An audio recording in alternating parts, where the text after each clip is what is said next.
The world isn't ready for what's coming. Now, I want to show you how the media is setting this up, and then I'm going to show you what's about to happen. And this is something, again, the world is not ready for. I'm going to show you the impact this is going to have on the U.S. consumers and the global economy. Let's turn to Bloomberg, where we picked today's story up as a tame U.S. job growth expected an approach to the Fed meeting. Now, what they're referring to is the next non-farm payroll report, which comes out on Friday. And the expectations are that this number is going to be rather low. But there's a problem, because shortly after that's released, well, we're going to get something even worse. But let's talk about how the media is setting this up.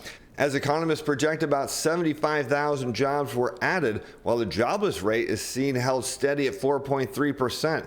But the problem for the U.S. economy is we have 4 straight months of sub 100,000 payroll growth, which would mark the weakest such stretch since the onset of the pandemic in 2020.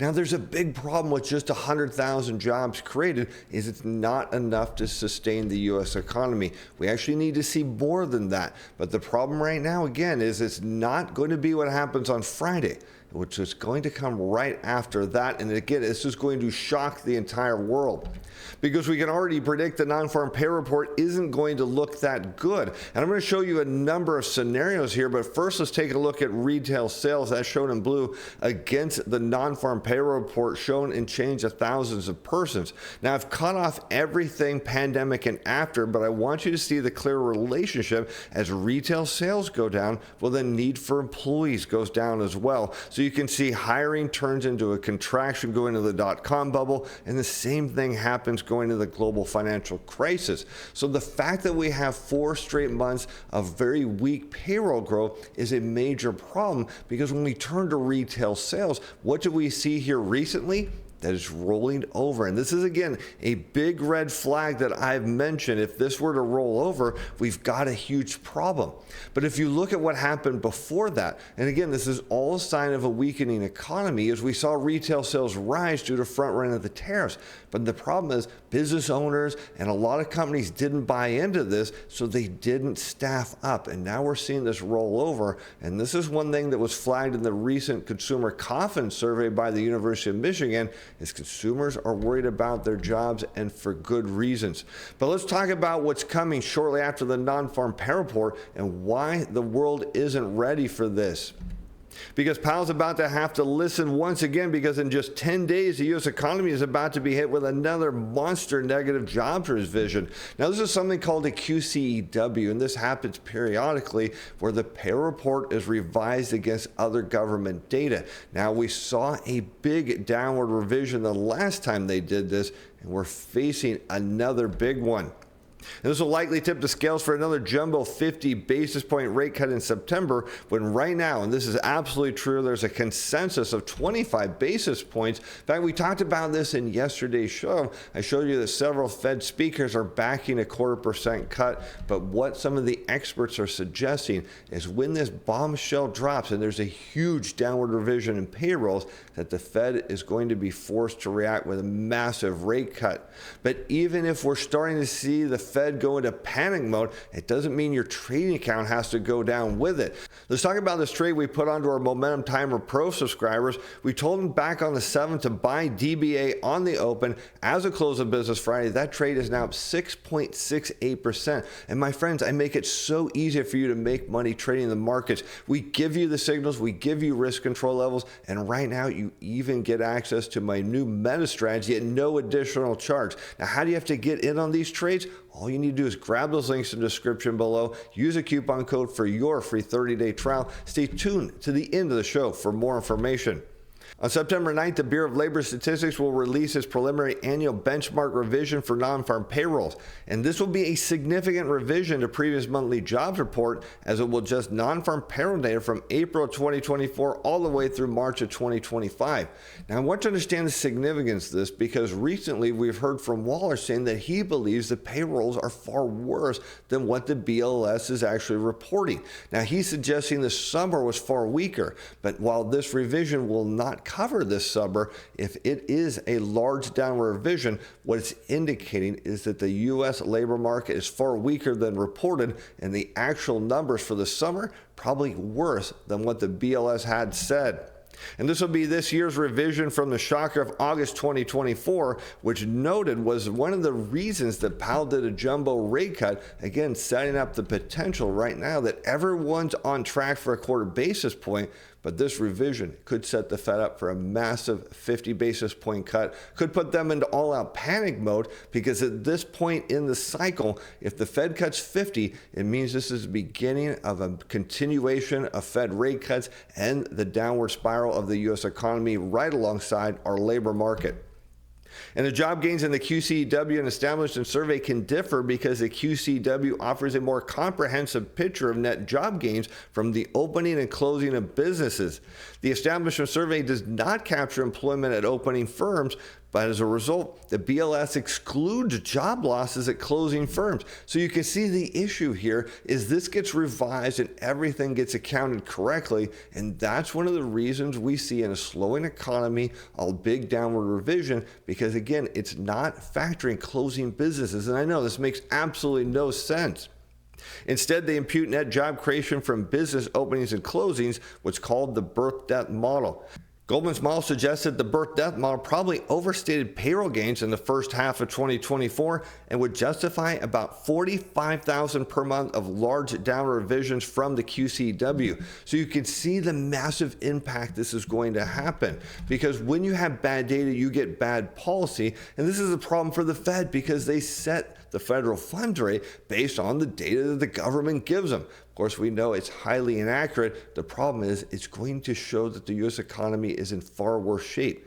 But it's not just bad policy. You get bad investment because, of course, people look and say, I need to buy stocks if the payroll report is good. And with stocks at all-time highs and an economy slowing down, well, it's a recipe for a bear market in the making. But it's not just the market. It's not just the Fed. It's businesses. They look around and say, well, if other people are hiring, that means business must be expanding. I need to hire as well. But we're seeing a big pivot, and we're going to get more information on Wednesday. Because the appetite for workers has gradually diminished as companies focus on containing costs such as higher import duties. Because instead of seeing a lot of foreign companies and governments absorb the tariffs, what we actually saw is a lot of U.S. companies absorb this. It's crushed their profit margins. And I said, if sales don't increase, and as I showed you in the retail sales report, they're rolling over, it means businesses are going to have to cut. And then if that's not enough, they're going to cut employees. Separate data due on Wednesday is projected to show a decline in job openings from the prior month to one of the lowest levels since 2021. And I want you to understand, as the demand for workers goes down, what you see businesses do is they first cut job openings, they cut hours, then they cut pay growth, and then they start to cut jobs. So you can see the cycle here. If we see the JOLT survey suggest that job openings are indeed falling to the lowest level since 2021, watch out. It's a leading indicator of where the non-farm payroll report is headed. And the evidence is clear as we take a look at the JOLT survey shown in blue against the non-farm payroll report, showed in change of thousands of persons. Now, we don't have a lot of data on the JOLT survey since it's relatively new compared to a lot of other government statistics, but you can see why Janet Yellen liked this one so much.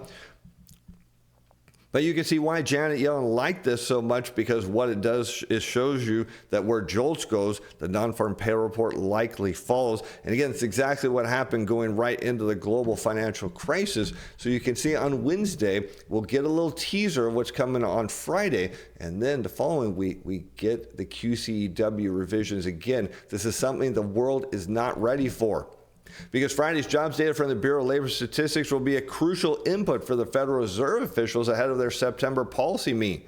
Some are less concerned about the slowdown in payroll growth because it's being accompanied by a decline in the participation rate. Now, I don't really agree with that, because what the participation rate is telling us is something we've been talking about every week. You know, we talk about continued unemployment claims, and what is it telling us? That people are losing their job, they're getting stuck on unemployment, and they have no opportunity to re-enter the workforce. So what happens as kind of a natural response is people fall out of the labor market, and that's why you see the participation rate, or the number of people participating in the workforce, whether it means they have a job or they'd like to have a job, starts to decline.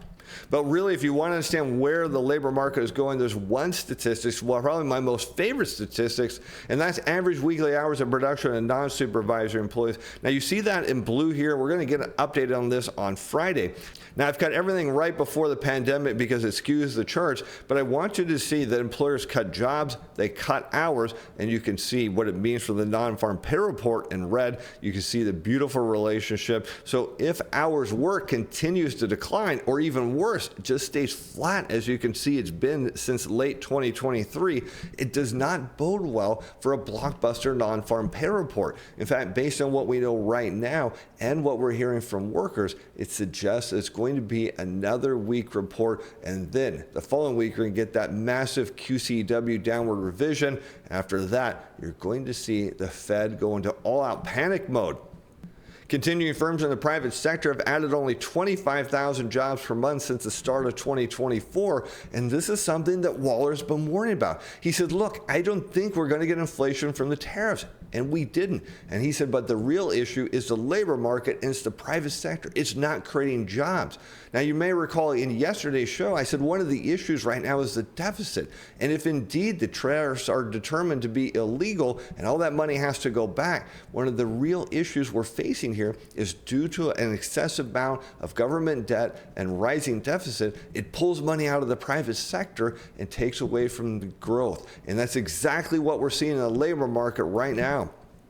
If the birth debt adjustment reflected the same drop, the published non-farm payroll report would be running 70,000 lower on a monthly basis.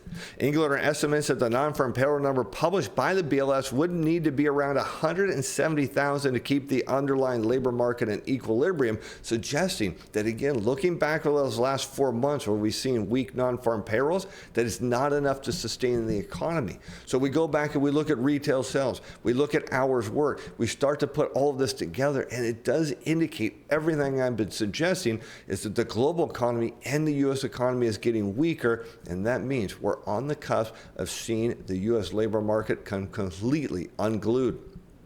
And then on September 9th, the Department of Labor will announce that likely 550,000 jobs never existed. And this is the big risk. This is a shocker. This is what the world is not ready for, is to see that the U.S. economy is going right down the tubes with everyone else. And when you lose the U.S. consumer, remember, we're the biggest spenders in the world. If we don't have jobs, we can't spend. And that means all this front running of the tariffs, all this buildup of inventory is setting up for what I said the other day is going to happen. We're going to hit a massive air pocket in the global economy, one that we're not immune from.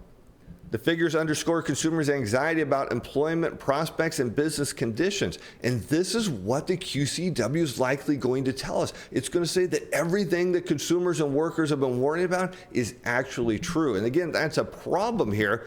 And let's take a look, because what we're seeing in the sentiment survey is that consumers are worried about losing their job because they're seeing their hours decline. And this matches up nicely with the unemployment rate, because as you see average weekly hours in blue decline, what it suggests is the unemployment rate in red is likely to follow. And what we've seen since 2023 is hours worked have not gone up, despite the fact that there's been front running of the tariffs. Now the risk is, as demand continues to drop off, we're going to see hours drop alongside the unemployment rate rise. And this is why the University Sentiment Survey showed the expectations index, and again, that's looking forward 6 months, dropped to a 3-month low of 55.9. The current conditions gauge also fell from a month earlier to 61.7. So as consumers look forward and look out in the economy, what they're seeing is nothing but weakness. They're seeing demand get worse. They're seeing the likelihood that they're going to get fewer hours. Their spending is going to drop. And the worst part is they know the odds, if they lose their job of getting another one, are actually very low.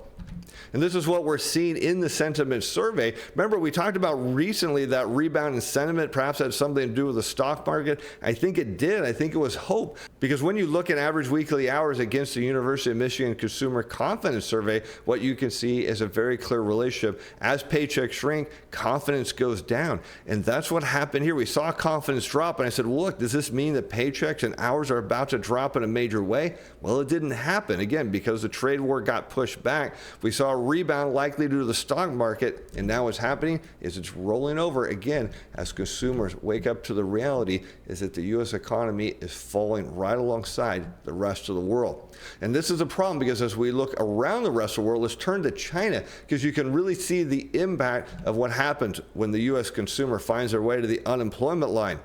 As China factory activity slump continues despite tariff relief, because it wasn't about tariffs. It was about the fact that the global economy was already slowing down. Now, did the trade war make it better? Well, arguably it did to some effect, because what happened? It pulled forward a whole bunch of demand and it created this notion that we're going to see a soft landing. But the real problem is when it pulls forward all that demand, it pulls forward the next air pocket. And that's what we're facing here. The official Manufacturing Purchasing Managers Index was 49.4, suggesting that what we're seeing in China's manufacturing sector is further contraction.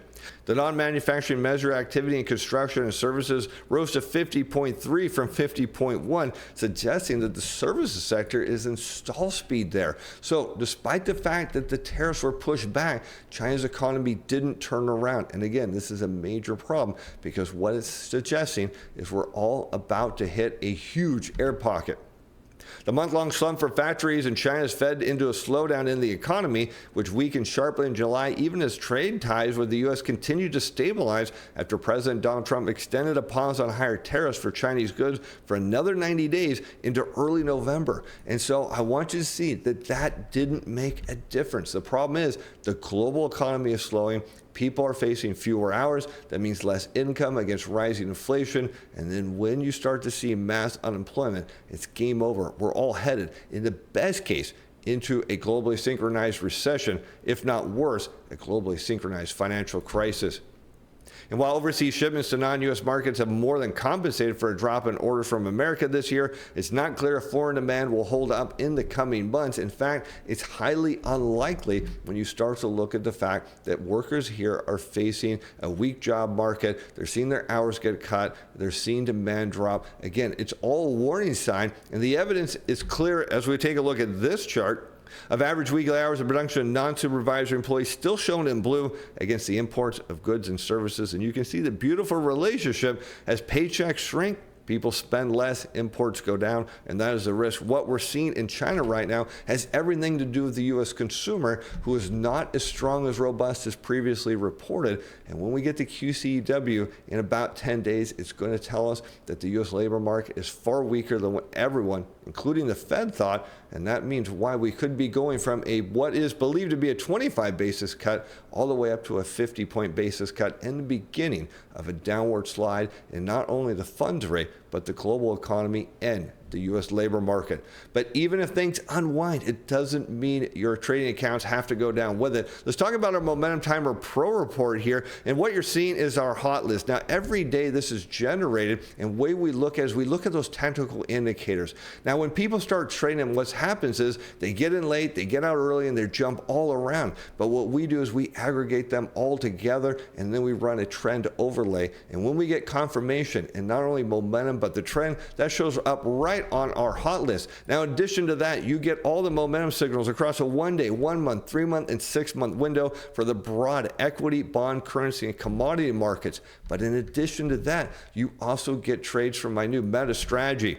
And it's an advanced trading system that combines 9 professional trading strategies into a single intelligent signal generator. It provides 31 more frequent buy signals than individual strategies while maintaining high quality through multi-strategy consensus. Now, it's optimized for swing trading with a target hold period of 2 to 15 days. It generates over 155 signals per year versus around 5 for the individual strategies alone. And has a success rate of 55% with fast profit taking, which blows away any of those strategies on their own, because all of their success rates is far less than 50%. Now, you get the daily report. You get all the tradable signals, including my Metre strategy trades. You get my opinion on the best trades. We give you risk control levels, a full tracking of all of our open trades and returns, a weekly update. And here's the best part. You don't even have to put a dime out to try our report. That's right. You get a 30-day free trial. Grab those links in the description below. Use a coupon code for your free 30-day trial. And with that, I'm Steve and Metre. Thanks for watching. Thanks for being fans. Bye now.